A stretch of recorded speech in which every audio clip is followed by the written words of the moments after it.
Welcome to a brand new episode of the Jampack Report, today for April the 7th of 2020. Of course, my name is Samuel Adams, and this is a daily gaming news podcast meant to bring you the hottest news from around the industry 5 days a week, Monday through Friday, right here on YouTube and podcast services around the world. So if you enjoy the show, you like what you see, hit that subscribe button and keep coming back for more. But let me tell you, we've got some pretty big news to dive into today because Sony has unveiled the controller for the PlayStation 5.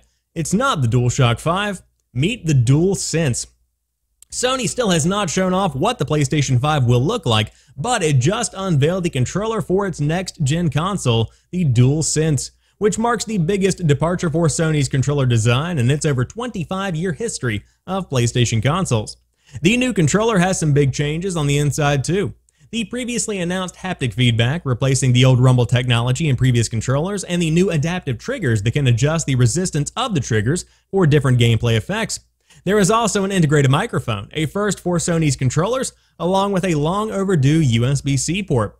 And of course, there is the new two-tone color scheme, similar in style to the PlayStation VR, and an overhauled design that gives a more rounded shape to the grips and face buttons.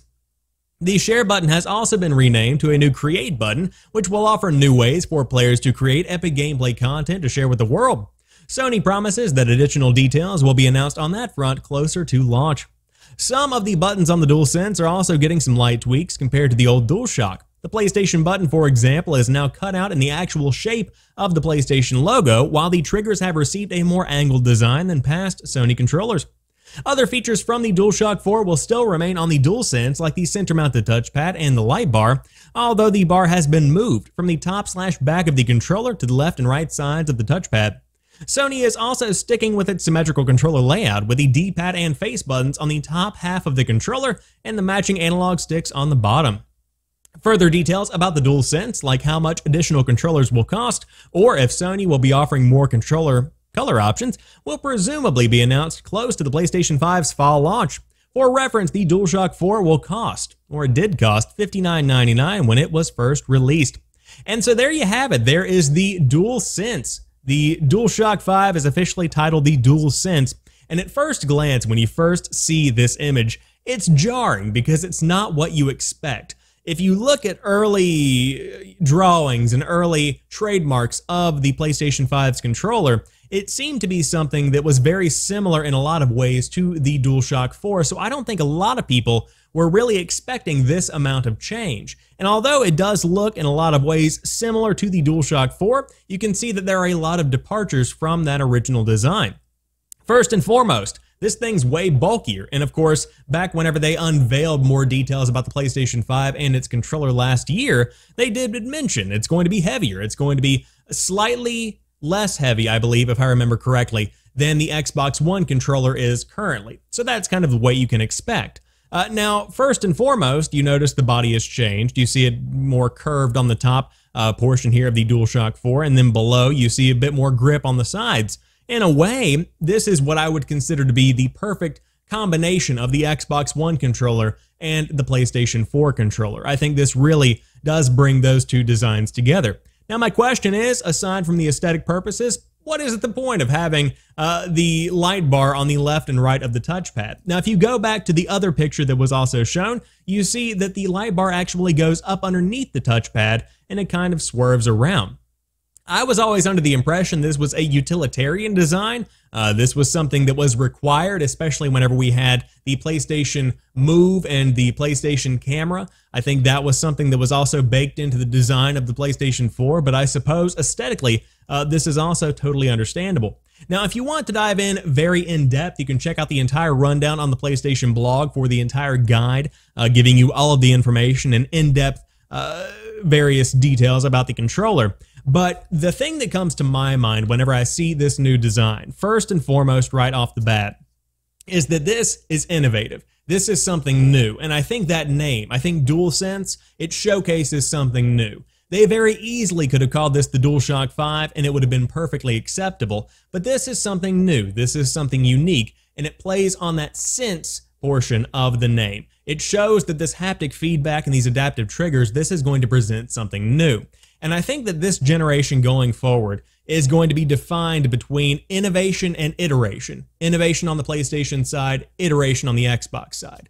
Because if you look at this week's update for the Xbox One UI, you begin to get a sense of Microsoft edging in and trying to update the Xbox One X so it still looks like it's in the family of the Xbox Series X when it launches later this year. And if you look at the controller, it gives off a similar kind of vibe. The Xbox Series X controller, by and large, isn't that different from the Xbox One controller, and in fact, they're backwards compatible. You can use either with any console. If you just want the Series X controller for your Xbox One X, you can totally do that. And so that is an iterative kind of feature. If you look at this is innovation. This is something new. It's a new design. It's a bit chunkier. You have bigger buttons on the back paddles. I think that's something that I can also say confidently. This is a totally new design. It almost seems like more of a shell than it is a giant one-piece mold. But I will say, of course, first and foremost, big point for me, rechargeable batteries on this bad boy. Don't know why Xbox didn't do that either. So the big question on my mind coming out of this controller reveal is, although these are cool features, although this controller design is beginning to grow on me, my big takeaway: will people actually use these features? Will developers develop games that bake these features in? Because I think back to the PlayStation Vita specifically, but also looking at the DualShock 4 itself, the existing controller, and its touchpad. On the Vita, for example, you have the touchpad on the back and the front of the device itself. How many developers outside of that first round of games showcasing the PlayStation Vita really took full advantage of what that had to offer? On top of that, if you look at the DualShock 4's touchpad, outside of a couple of games that take advantage of it here and there, what really is the utility of having the touchpad? The majority of games don't really need it. So my question is, will this be another feature that's cool, and many can take advantage of it, and many first parties will take advantage of it, especially towards the beginning of the generation, but will it be something that sticks around? And that's not a question that can be answered by me or anybody else right now. We have to wait for the developers to get their hands on this and really see if it's something that's worth the time investment over the course of the next 5 to 10 years. The one game that always comes to mind whenever I'm thinking specifically about the adaptive triggers is Tomb Raider. So if they make a new Tomb Raider game, let's say it comes out on the Xbox Series X and the PlayStation 5. If I'm playing on the Xbox Series X and it's just like I'm playing Tomb Raider on the Xbox One, that's perfectly fine. But if Tomb Raider comes out and I'm playing on the PlayStation 5 and I can feel Lara drawing a bow back in her crossbow, or whatever it might be, or I can feel the pull of a trigger whenever she's firing an assault rifle, or I can feel various rocks hitting me on each side of my body in the controller through haptic feedback. That kind of experience, that's what's going to really drive this controller to push the PlayStation 5 to new heights. And so, of course, first parties are going to take full advantage of this, I have no doubt. But it is something that's a bit concerning because I don't know how this is going to play out in the long run. I think back to stuff like Killzone Shadowfall that took advantage of the PlayStation 5's touchpad, or the PlayStation 4's touchpad at the beginning of the generation. But after that, outside of stuff like infamous Second Son and those first 3 years of PlayStation 4 exclusives, you begin to see it becoming a lesser and lesser important part of the experience. But I digress. I like the controller design. When I first saw it, I thought, ooh, what? But then it began to kind of grow on me, and I must admit, I'm a pretty big fan of it right now. I also like how big the buttons are, and I think this is going to feel really good in the hand. Of course, we have no release date, no price point, and no description of what the PlayStation 5 is going to look like, but I would say you can probably guarantee that it's going to be something that is a combination of white and black. I would guess, of course, I'm no designer, and we have not seen any kind of leaks or anything outside of the dev kit.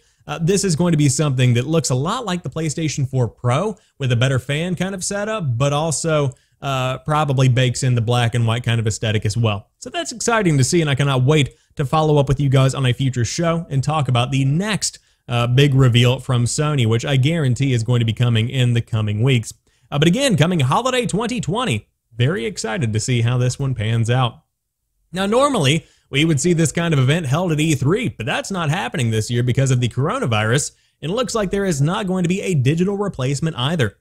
When the ESA canceled E3 2020 due to the coronavirus pandemic, it issued a statement saying it was exploring options with our members to coordinate an online experience to showcase industry announcements and news in June of 2020.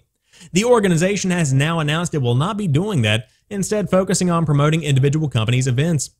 Given the disruption brought on by the COVID-19 pandemic, we will not be presenting an online E3 2020 event in June. Instead, we will be working with exhibitors to promote and showcase individual company announcements, including on e3expo.com in the coming months, a rep told PC Gamer. We look forward to bringing our industry and community together in 2021 to present a reimagined E3 that will highlight new offerings and thrill our audiences. GameSpot contacted the ESA and received the same statement. This means the ESA will not be coordinating company events to take place under one umbrella, which suggests that we may not see them occurring within 1 week like a traditional E3 event. Individual companies have not yet announced their own digital event plans, so it's unclear exactly when we will see showcases from publishers. Some may take place in June, though with this statement they won't necessarily have to.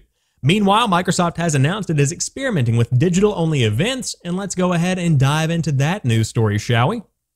Microsoft has clarified a statement which suggests all of its events, external and internal, would transition to a digital-first experience until July 2021. The decision suggested Microsoft was quietly pulling back from physical activities at events this summer, including its usual big showing at Gamescom, still at present set to take place in August, but which looks increasingly likely to go digital only anyway. It also suggested Microsoft would not hold any kind of physical launch event for the Xbox Series X due this Christmas, a date Microsoft has recently recommitted to, with some caveats. And looking to 2021, the statement even cast doubt on Microsoft attending next year's E3, whose dates have already been announced for mid-June 2021. But the statement did not come directly from Microsoft itself.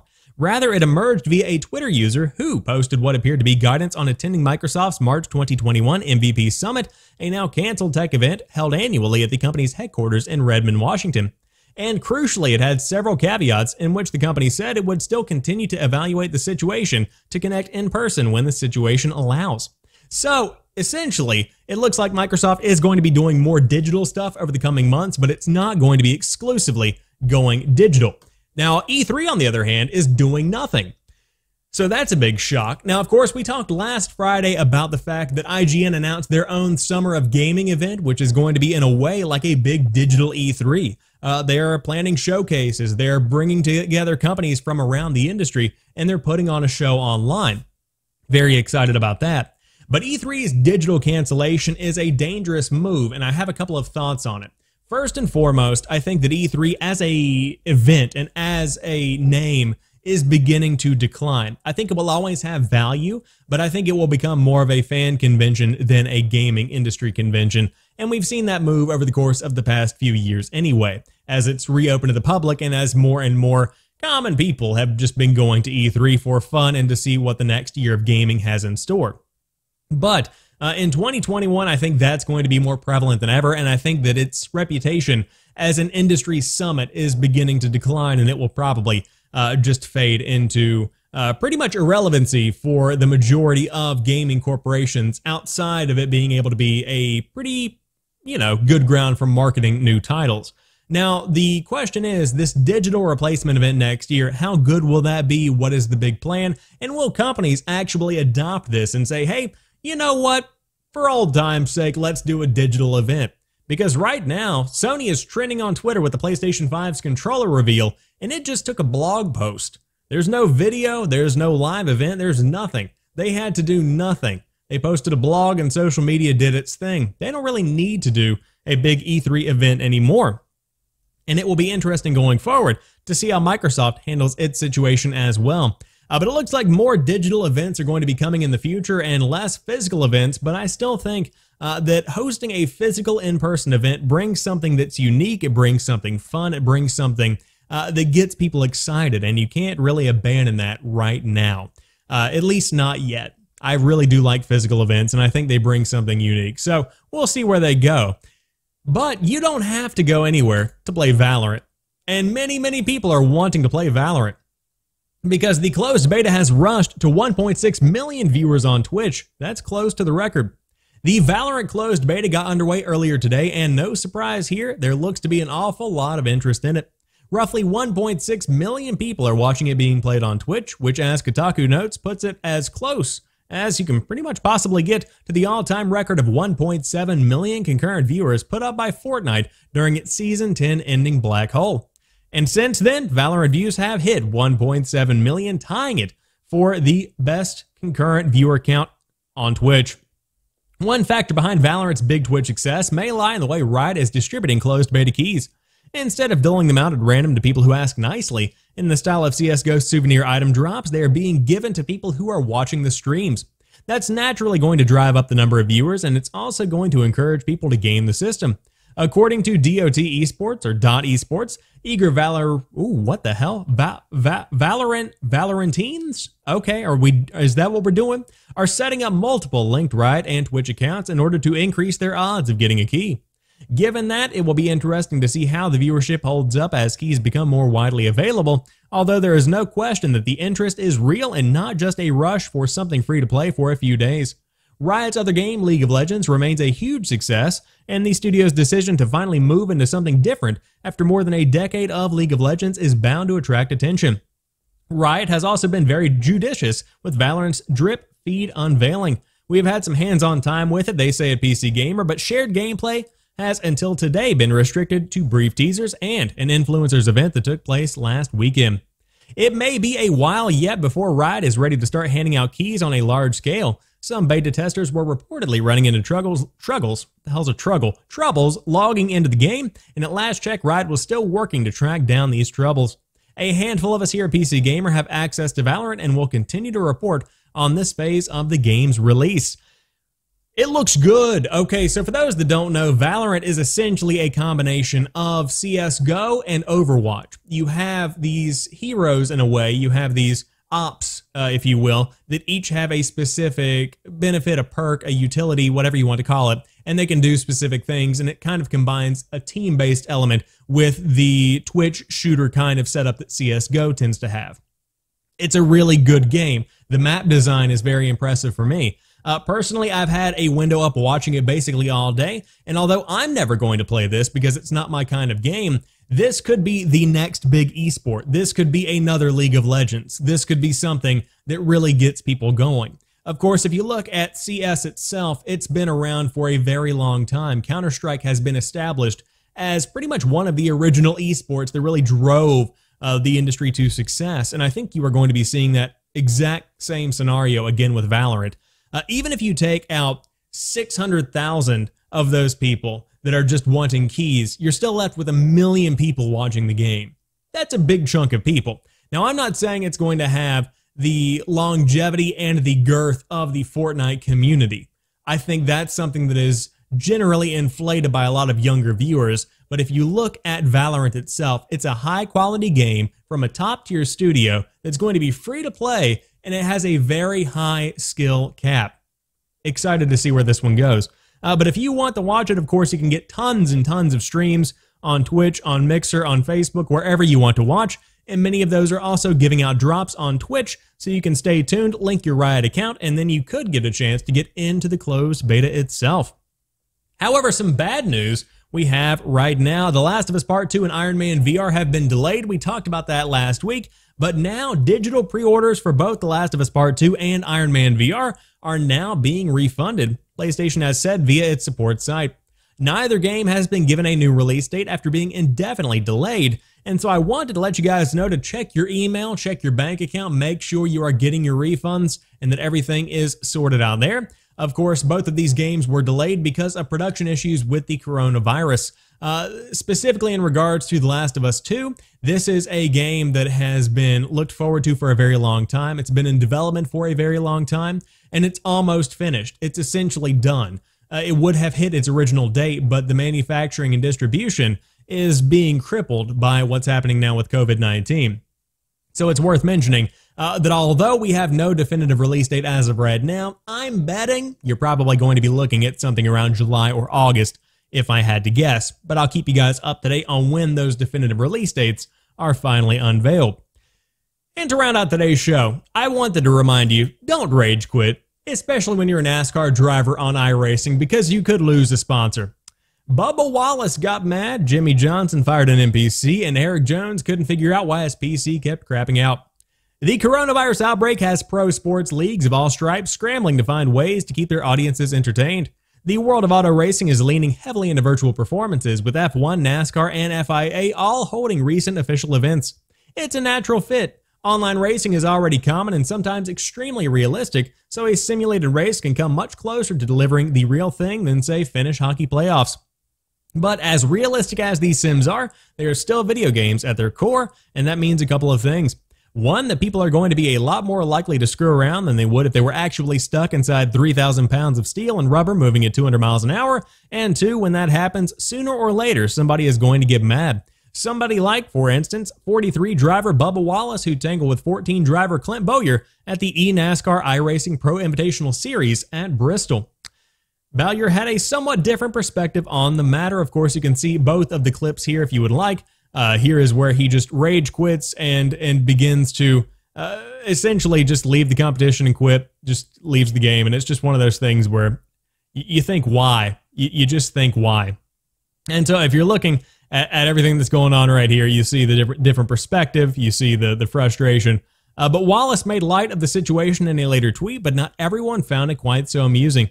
Blue Emu, the #1 selling emu oil brand in the United States. Emu oil is used in various forms as a moisturizer and anti-inflammatory for pain relief and other purposes, although little evidence of its efficiency are currently existing, ended its partnership with Wallace in response to his tweet. Wallace's rage quit was definitely the high point of NASCAR's iRacing weekend drama, but it was far from the only moment of excitement. Jimmy Johnson fired at his virtual spotter, which I don't think is actually possible, and Eric Jones apparently needs a new PC. This is something that's kind of weird. So first and foremost, I don't think that Bubba Wallace is necessarily going to be crying over his ended sponsorship with a emu oil company, but what a story this one is, and it shows that there is drama to be here. There is excitement to be found in iRacing and e-racing and all these various letter racings. I think it's really neat. Now, it's not going to replace in-person NASCAR, because for those that have never been at least anywhere near a NASCAR event, it's something entirely unique. I have never been to a NASCAR race, not really my cup of tea, but I do live in Charlotte. We have the Charlotte Motor Speedway. There are plenty of big-name NASCAR races here, and there's a mall about a mile away. If you go to the mall on a Sunday where there is a NASCAR race, you are surrounded by thousands of these campers and these people that are just partying and having a great time, and you drive by the stands and it's just insane. The roar, it sounds like a continual thunder mixed in with a lot of racing noises. It's really neat. And so although iRacing can never really replace that, and this time specifically and for those that might be willing to sacrifice a bit of realism, I think iRacing is a perfect replacement. But hey, Bubba Wallace, you might not want to quit next time, because next time it could be a much bigger sponsor. But I suppose we'll have to wait and see. However, that rounds out this week's episode of the Jampack Report. And by this week, I mean today. But until next time, you guys have a fantastic rest of your night. Let me know what you think about the DualSense down below, and I will talk to you soon. Peace.